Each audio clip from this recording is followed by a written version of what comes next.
Saturn's about to make love and I'm just a heartbreaker. I love that line so much. Hey, occasional viewers of our channel. Today's video is fully me improvising and talking about one of my favorite bands who's finally coming back in a month, and yeah, we can't wait, so that's why we're making a video about it. Gorillaz, we're talking about Gorillaz, of course. Of course, you saw the title, you're excited, I guess, as much as we are. They're releasing their new 5th studio-length album this April, on 28th of April. This date is gonna be quite a harsh one for releases. Besides Gorillaz, the new Kasabian album will come out, which we are also quite excited about. We love Kasabian, and Feist is also releasing her new music. I love Feist, so I'm also excited to hear that.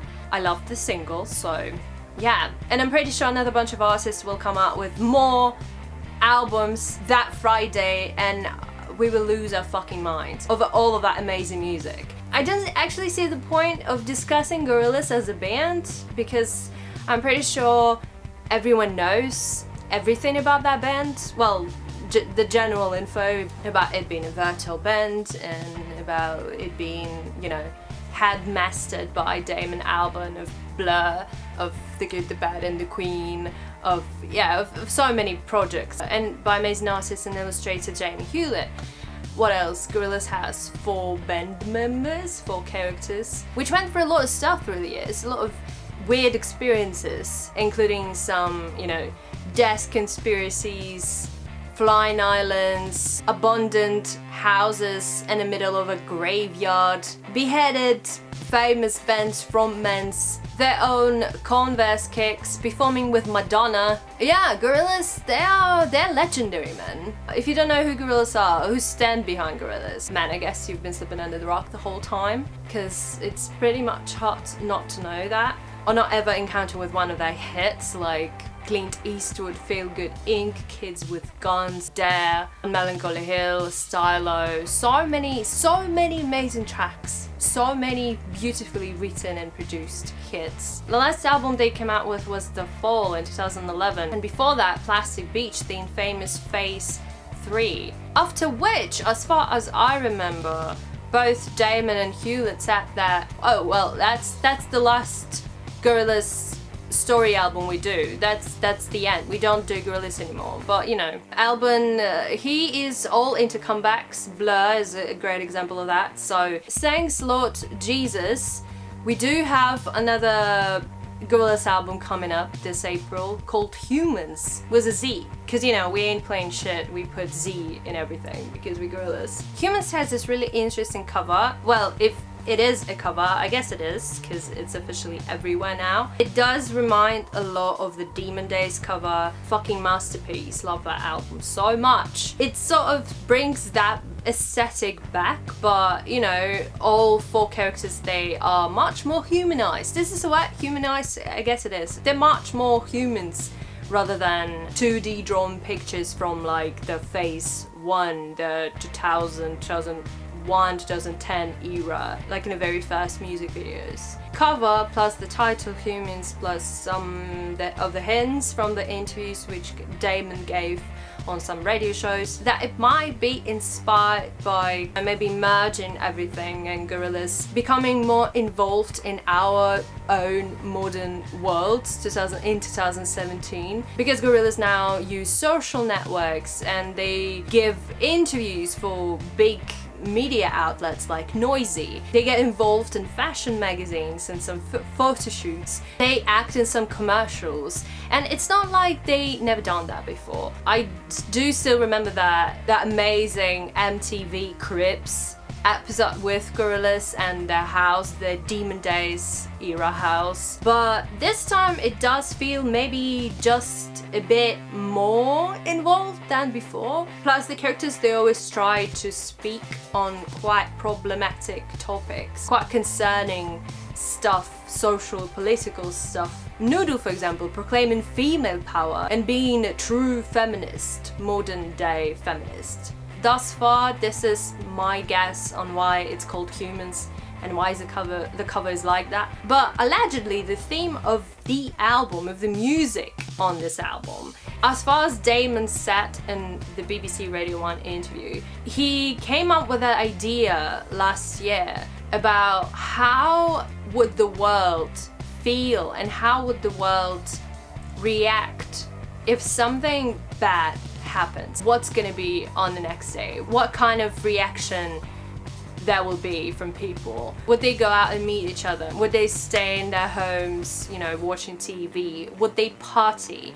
And if there's a party, what kind of music would be playing on that party? So in a lot of ways, Humanz is this doomed party album, you know? From all the descriptions and few tracks that we had a chance to listen to, I get this vibe, this feeling of dark, eerie, desperate, hopeless electronic music infused with lots of other different genres and, you know, ways of performing in a very classic Gorillaz manner. Damon and his team, they're really good at kind of combining and mixing all of that. But the main red line for all the tracks which I've heard, it does feel like a party album, but not an entirely happy one. Musically as well, we are gonna review this album, of course we will, in April, but you know, this is my pre-review thoughts. It does remind me a little bit of Demon Days rather than Plastic Beach, because for me Plastic Beach has this much more positive-ish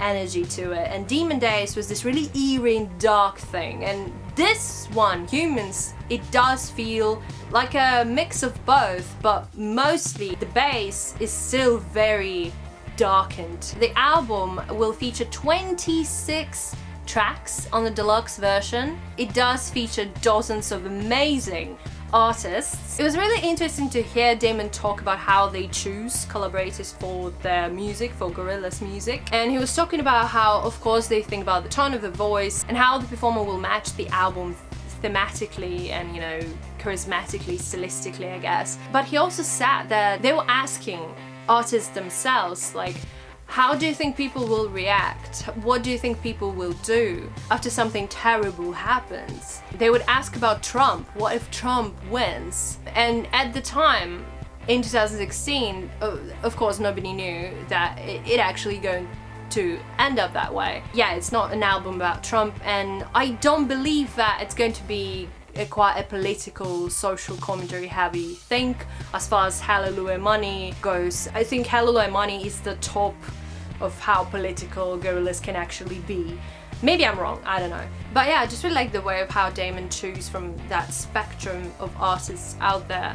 Every album, I'm quite shocked and surprised. This time around, man, there's so many amazing people on this record. We have Vince Staples, love Vince Staples, and the track, it's already came out, Ascension, featuring Vince Staples, and it's amazing. There's Kelela, incredible voice. There's drum. There are 3 tracks with Zebra Kites. That's huge. Benjamin Clementine, of course, Hallelujah Money. Love his weird vocals on that track. Jenny Beth from Savages on We Got the Power. I was really surprised to see her on the track list because at the time before the track came out, I couldn't really imagine how she would fit with the music and with, you know, the usual sense of Gorillaz, but she actually fits so well. I love her voice. I love the way that they use French line in the song. Yeah, it's so good. Kelly Uchis as well on a couple of the tracks. Again, beautiful voice. And besides the newcomers, of course, there are huge names like De La Soul, Danny Brown, who I am a big fan of. He's featured on Submission with Kelela, by the way, so yeah, I'm living for this. Grace Jones on Charger, Mavis Staples, Pusha T, Anthony Hamilton, Rag & Bone Man, who is a newcomer, but he is apparently really huge right now. You know, the list of collaborators is incredible, as always. What is really cool is how the band is able to create the chemistry between these collabs. This Friday, Gorillaz announced a special secret gig in London, which was really exclusive to get in. You had to pre-order the album on the website, and apparently you had a chance to win a special invitation to that secret gig in some sort of secret warehouse location. On that gig, they performed pretty much all of the important songs from that new album. And reading the commentary from people who attended the gig, it sounds pretty fucking amazing. And there were a lot of collaborators. They invited Jenny Beth, they invited Noel Gallagher, who's apparently on We Got the Power. Round of applauses for Damon Albarn collaborating with Noel Gallagher. Danny Brown was there, Fuck My Life, Della Soul, Kilella, Benjamin Clementine. Half of the people on the record, they invited them over to London for that gig. And they also performed a couple of older tracks like Clint Eastwood, Feel Good Inc., Kids with Guns as an encore.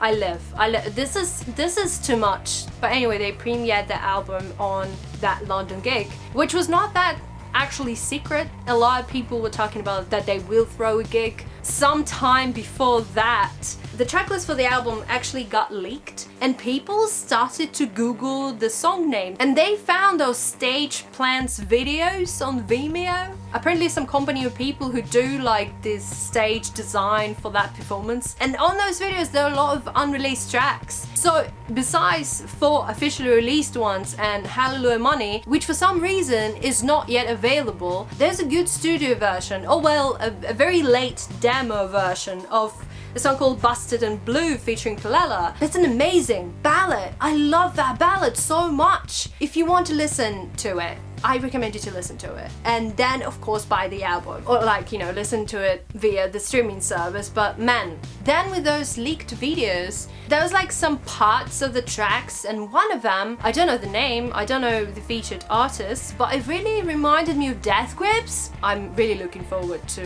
listen to this particular track because I love Death Grips, so yeah, I'm hella excited. Another thing to discuss in that video, the story, what happened to Gorillaz, to the virtual band, to the characters. Because there is a story, again, there's a huge plot line. And on the official social network accounts, there were a couple of hints on what happened to each character after the Plastic Beach, how they group again and how they started to record this release. Besides those stories, there's nothing really else to discuss except the new music video, incredible music video for Sawtoons Bars. There's 2 versions of that video. One is the normal version, which also includes the intro with a couple of tracks playing and the outro with a couple of tracks playing, the other 3 tracks released on that day, which probably means that there's not going to be music videos on those tracks, which is really sad. And there's also a 360 version of that video where you can move around and where you can see everything, all the little details and stuff around you. They go to some sort of house, which apparently is located in real life somewhere in Detroit, though I don't think they were actually in Detroit. Maybe I guess they were somewhere in England, because the characters, they're looking for a new place to live. There's nothing really more about the story and what happened and what will happen, who's gonna be the villain this time, and you know what they're gonna do in that phase 4. There's probably will be a site. Gorillaz are very famous for putting up a site every each phase with lots of, you know, additional info, with lots of like games and hidden things for like, you know, hardcore fans. There's a lot of stuff. Finally, the last thing I want to mention in this video of ours, 26 tracks is not the limit. Apparently there are much more tracks and there are much more versions of the tracks. He said that Busted and Blue featuring Kilella actually has an Arabic version with an Arabic singer featured on it. I'd love to hear that. The thing is that after the debut album and after the Demon Days album, there were 2 B-sides album, G-sides and D-sides. And I was hoping and praying back in 2010 and in 2011 that there's gonna be a P-sides album, a Plastic Beach B-sides release, but it never happened. Maybe this time around there will be actually another H-sides album.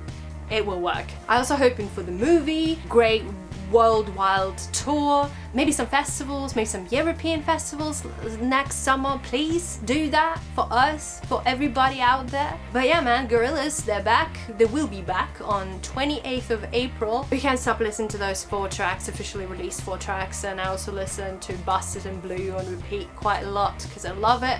As Meanwhile on the other stage, of course we will review the album when it will come out, and it's definitely not our last Gorillaz video. I've been listening to this band since I've been, what, like 9, 10 years old? It's quite personal at that point. And I love music projects by Damon Albarn. He is one of the music geniuses of our times. I think it's enough for this video. A lot of praising, a lot of fangirling, and it's deserved. It's deserved. We hope you're doing well. We hope you are as excited as we are about this release. Let us know your thoughts in the comments down below. Maybe what is your most anticipated feature on that album? Mine is probably to hear that Danny Brown track, that Danny Brown and Zebra Cuts. There is a track with Zebra Cuts called Sex Murder Party. I mean, I'm in. All the love, hashtag we are still humans. Peace out.